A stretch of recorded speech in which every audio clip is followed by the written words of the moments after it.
Alright guys, we're actually back at you with some truck content today. We're going to get going on Sam's truck. Freaking wind.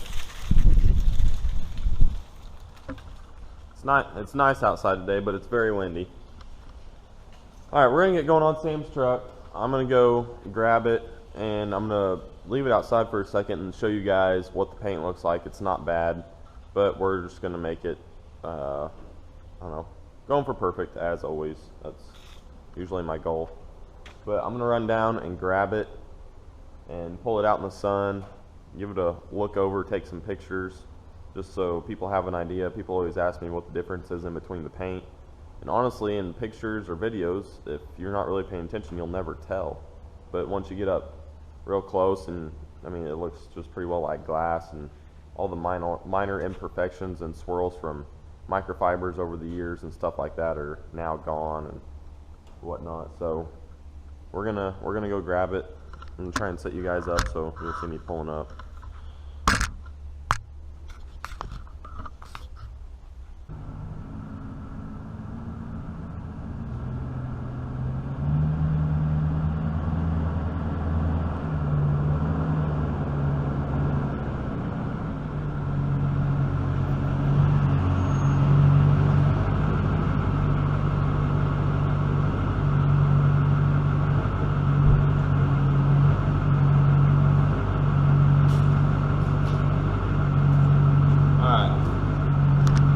Take a look at this thing. See if we can get you guys some good sun action. There's a pretty good one. I don't know if you guys can see that right here. That one will come out. There's lots on this bedside.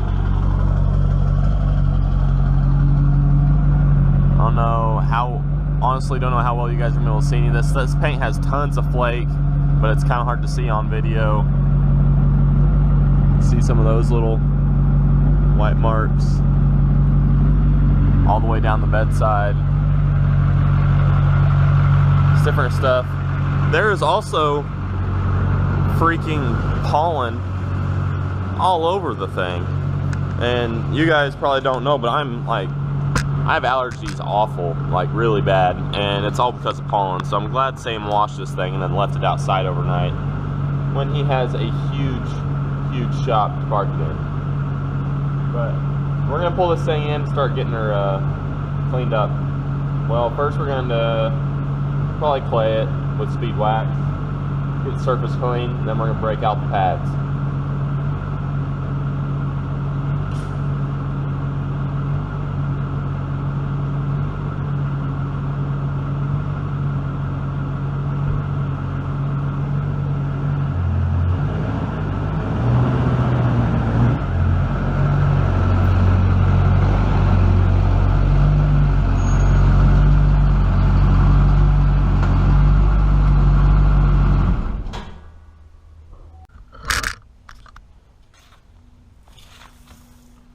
Alright guys, we're going to start off on the worst, oh my bad.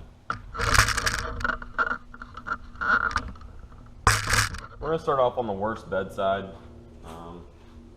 There's one spot on this thing that has been repainted and it's a lighter color than the rest of the bedside, and you can definitely tell. But this is the worst part, and I'm not going to have to really sand anything on the truck except for this part. So I just got to do some spot sanding, and then we'll start buffing. So obviously I'm wet sanding, so a bottle of water with just whatever sprayer you prefer on it, and I'm starting out with 1500 grit on my Torx.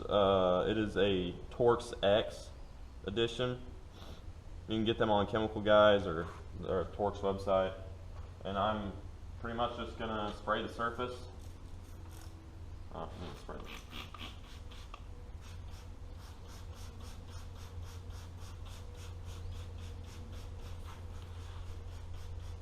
I want the surface to be wet for sure. Lack of lubrication will cause swirls or those little pigtails or whatever you want to call them. And then I spray the pad as well.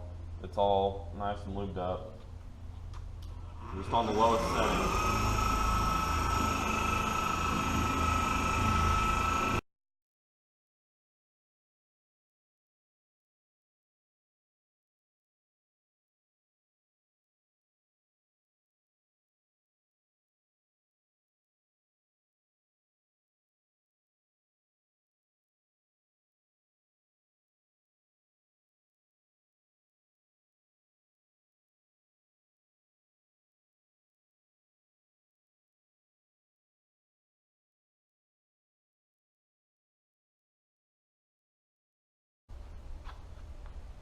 Alright, the back side is looking better. It's hazing up real nice in the spots that I need it to. I'm going to get the front side now.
Alright, so what I've sanded is hazy how I want it. Enough for 1500. I'm not going crazy here. This paint is, it's in really, I don't know, it's in good or great shape. There's just minor imperfections. Now Nate's truck is where I sanded every square inch of every single panel, and that's what it needed. It was pretty rough. It was just hazy as all get out with scratches. And this paint's nice. It just needs a little something extra, and this will really help. So I started with 1500. Now I'm going to 3000, and we're going to go over what we just did. And whenever it gets hazy, wipe it off, and then we're going to spot buff the rest of it. Not spot buff, spot sand the rest of it that we see. If there's any scratches or imperfections that are deep enough that I don't think just a buffer can get out, that's what I'm going to sand to make it easier on myself. And it helps me from getting the paint really hot. If it's already sanded, it takes less time. So prep work is very key.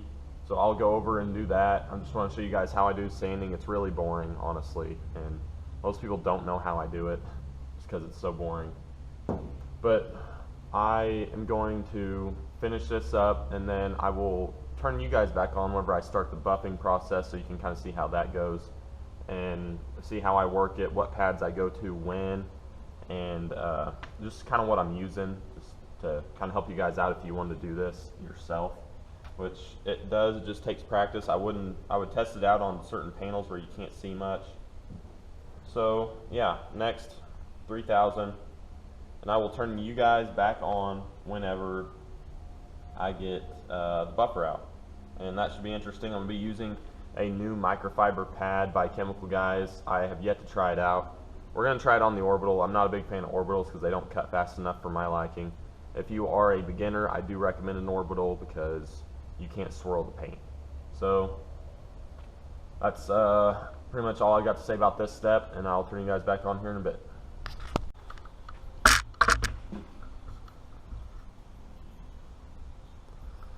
I don't know if you guys can see the haziness. That is the sanding marks. You should be able to see it back here a lot. Yeah, there and right there. This is what I call spot sanding. It's kind of, I don't know, GoPro doesn't pick anything up worth of crap really, but see if you can see it on the hood.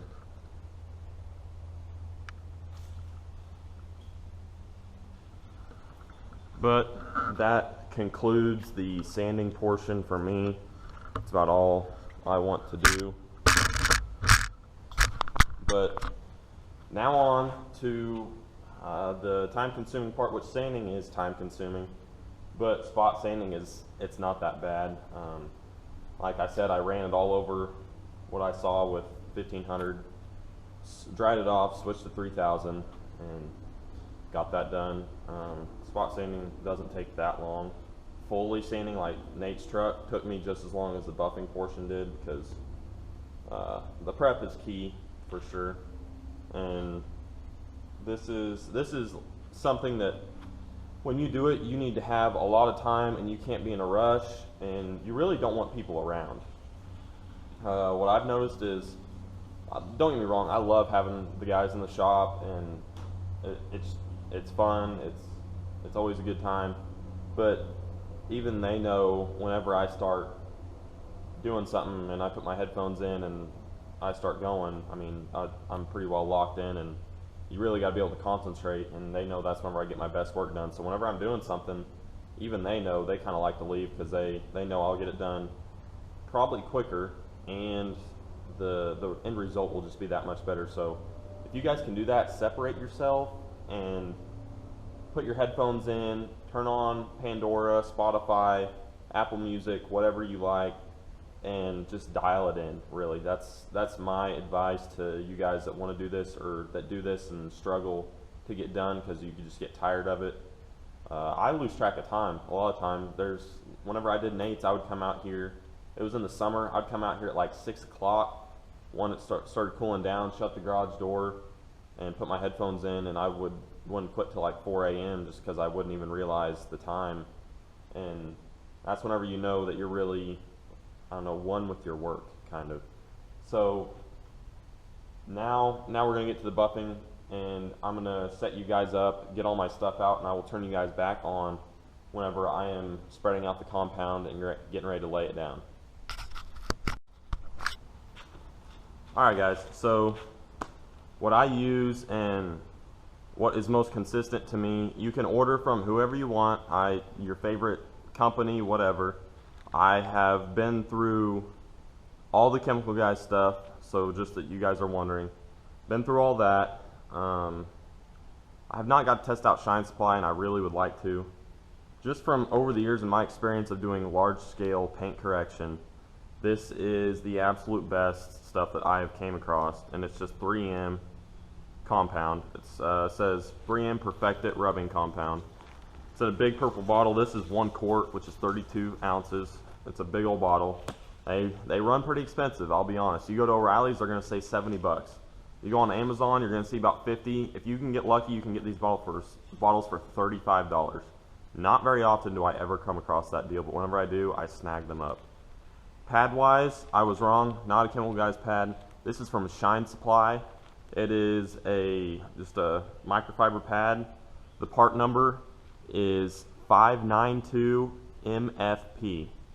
It is a 5-inch diameter and 0.375 inches thick, and they're supposed to be the next big thing. I've never got to try one, so Sam's is going to be the test dummy, and everybody says they love them.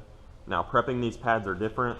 You need to dab the compound in the pad and mix it around with your finger just to get it all spread out and nicely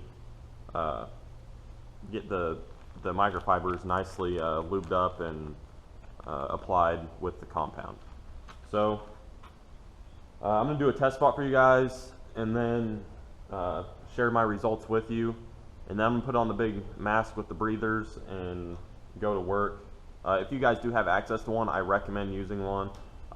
All this compound dust that comes off, you do breathe that in, and some people are like, well, I don't care. I just like to protect myself. It's easy to use. I figured if we got one, might as well use it. So we're gonna take this out and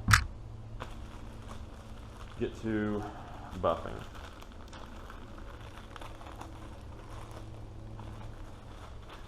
And like, unlike my other pads, this does have a hole in the middle. So that's just one thing I wanted to point out. Some pads always do have that, but none of mine from Chemical Guys ever have. So that's just something to recognize. They feel really good. Pretty cool.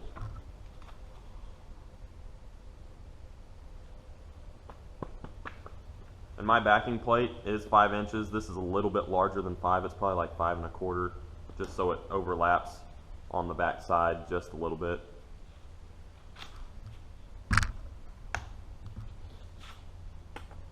Oop, lock came out.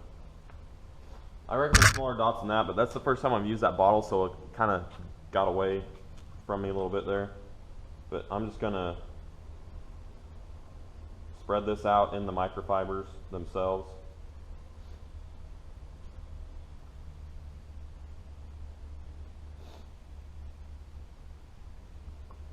Just in case you guys don't know, with foam pads, you're supposed to use like a pad luber, which Chemical Guys sells one. Some people sell something that's called a pad luber, but what I just use my favorite, whatever speed wax I have on hand, and I just kind of spritz the pad and then put my stuff on, and then we're good.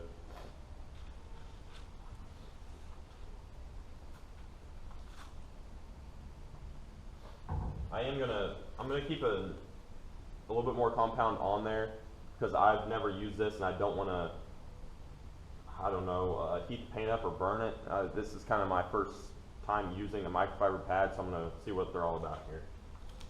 I'm just going to dab it out like I would the rest of anything else I would use. And put this down because that's just asking for it to fall. I'm going to do this little pad, this little part I have sanded. Most people recommend a 2x2 square area, but I don't always follow that rule. We're going to start out on 1 and spread it out.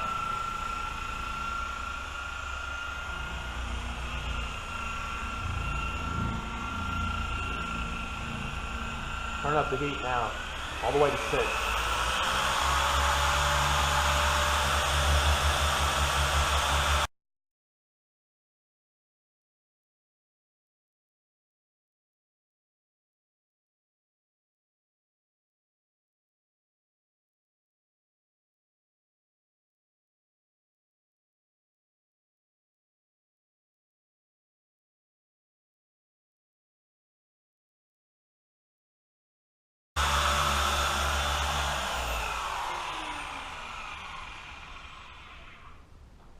Alright, so kind of different.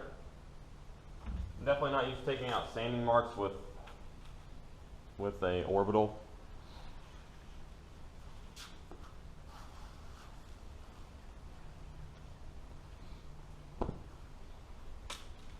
Fresh microfiber.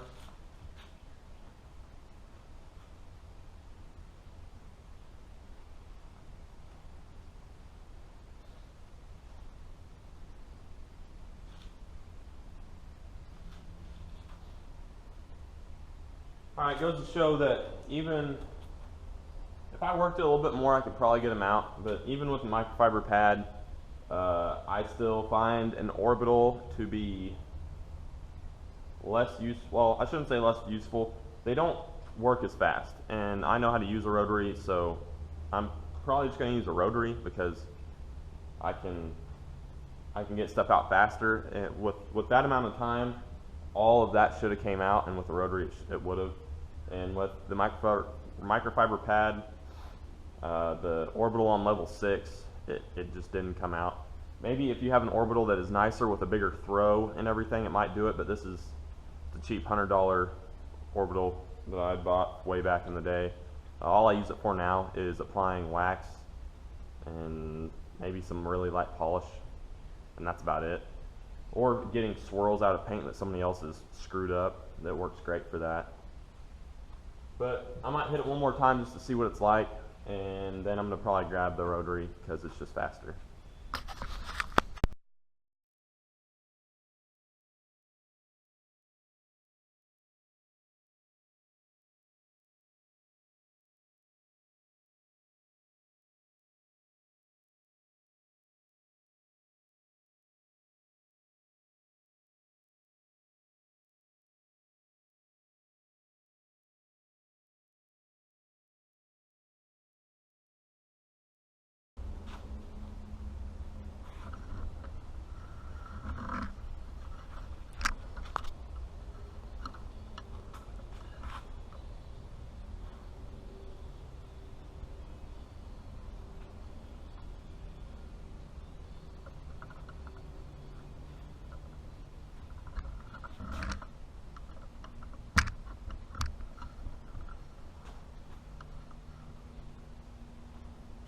in that short amount of time, the rotary took it all the way out. I did hit it one more time with the microfiber, and it took it out more, but the sanding was still there, which I feel like that should be very easy to get out, especially with the microfiber pad that's supposed to cut more. This compound is good to cut to 1200, and I hit it with 15 and then hit it with 3, so getting 3,000 scratches out really should not be hard. Like I said, different orbital with a bigger throw might be a little bit better, but rotaries are just really superior in this aspect.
Alright guys, it's a little bit later and we are done with the buffing part of it. Now we're to the waxing, which you could do another stage in between there, but the compound came off good and it's a lighter color, so you never really tell.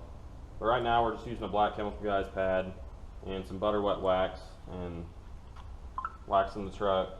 I've done this whole side. We're about to do the tailgate.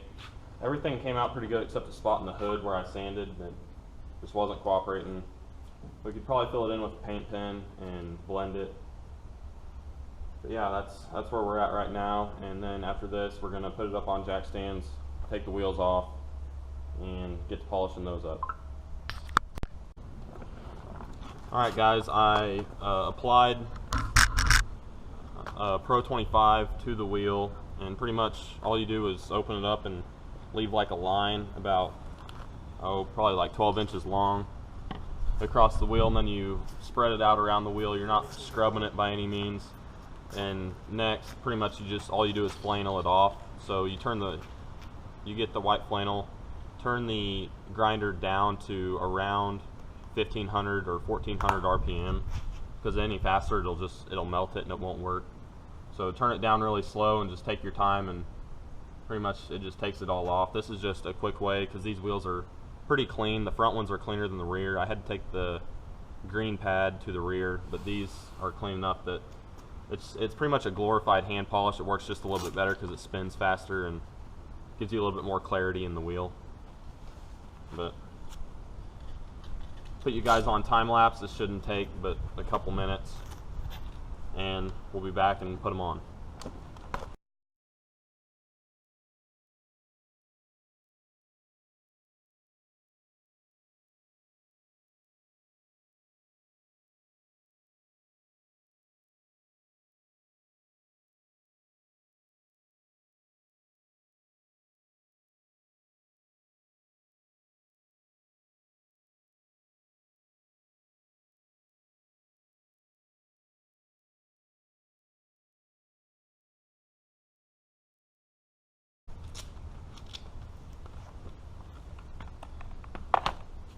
Alright, and that's really all it takes.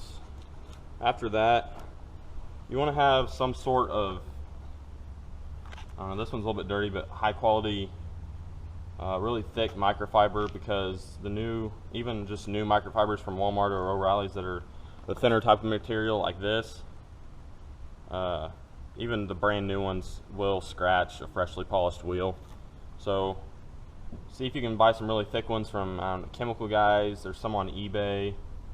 They're usually blue or red, but they work really well.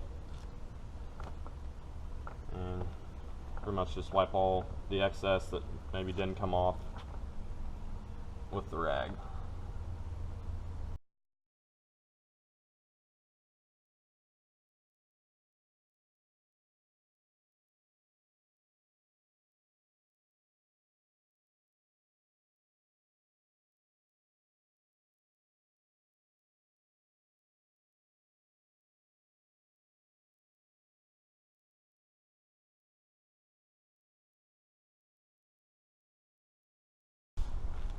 Alright, we'll let you guys see kind of the end result.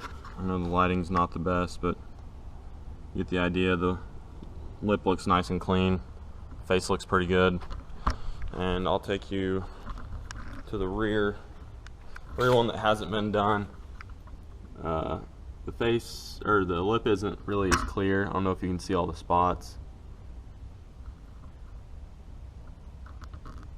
That's kind of just what we're cleaning up. Like I said, this front one, the front ones aren't bad. I'm doing the front one off this side. We're rotating the tires as well, but this is one that I had to take a little bit more to. It turned out really, really good. So we're gonna put this one back on and give you guys a walk around once we get it out in the sun so you can see the paint. Clean up the tip a little bit and get rolling.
Well, guys, I don't know how dirty I am, but we got Sam's truck done. We did a spot sand, and then I took the 3M compound like I showed you guys, and we got it all lined out. And then I ended up putting a coat of butter wet wax on it as well. Jacked up the truck, put it on jack stands, popped off the wheels, threw a quick polish on those as well. It turned out very, very nice. They looked really good. We also rotated the tires, so it's better. But yeah, we obviously, I mean, the truck's not perfectly clean. There's bugs on the front and all sorts of stuff, and bugs on the mirror. Windows need cleaned, but just you guys get the idea. I did the paint and the wheels. He said he's gonna mess with the rest of it, but the truck looks very sharp. I'm happy with it. been a long day. For one day's worth of work, I'm very surprised I got as far as I did. Usually, which the paint wasn't bad, but you guys know Nate's truck took me every bit of whatever it was, 15 to 18 hours. But that was a complete full sand all the way around and full buff. So now I'm probably gonna go take this thing and take some pictures, because I like having some nice pictures of my work. And yeah, a little bit more truck content, a little detail action, a little bit more than detail. I like my paint corrections and stuff, but got in the wheels as well. But I'm filthy. I need to shower. I'm gonna go take this thing, get some pictures. You guys take it easy. Have a safe week. UCC's closing in. Still don't have any tires. If you have any 33-inch tires for 16.5, give me a call or message, whatever. Let me know. And if they're used, price them as used prices, please. So I'm gonna get on out of here. You guys take it easy. Have a good week. Please comment. Let me know what you think of the truck. This is Sam's, by the way. I'll put his Instagram down below. You can follow him if you're a Duramax guy. The only thing done to the truck is it now has EFI Live tunes from Duramax tuner over at Calibrated Power. Has full 5-inch exhaust and like an 8-inch tip. Yeah. Next is a fast, really slick truck on 22x12s. But we're gonna get out of here. I think I can hear Nate. You guys be safe, and I will see you next time.